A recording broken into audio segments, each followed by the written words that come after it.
আসসালামু আলাইকুম। টি-20 বিশ্বকাপ জয়ী দলের জন্য 125 কোটি রুপি পুরস্কার ঘোষণা করেছে বিসিসিআই।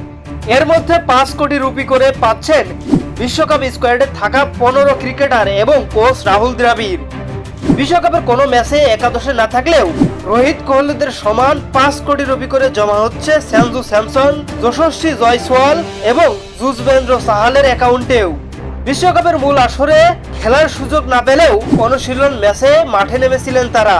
এছাড়া বিশ্বকাপেও বদলি ফিল্ডার হিসেবে খেলেছেন সঞ্জু, যশস্বী ও চাহাল। শুধু তারাই নয়, মূল স্কোয়াডের বাইরে থাকা কয়েকজন ক্রিকেটারও পুরস্কারের অর্থ পাচ্ছে। রিজার্ভ তালিকায় থাকা 4 ক্রিকেটার রিঙ্কু সিং, খলিল আহমেদ, অবেশ খান ও শুভমান গিলের হাতে উঠছে 1 কোটি রুপির চেক। ভারত বিশ্বকাপ জেতায় 11 কোটি রুপি আর্থিক পুরস্কারের ঘোষণা দিয়েছেন মহারাষ্ট্রের মুখ্যমন্ত্রী Eknath সিন্ধেও।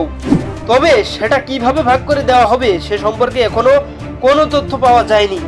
ISP news sports desk, আল জাবের।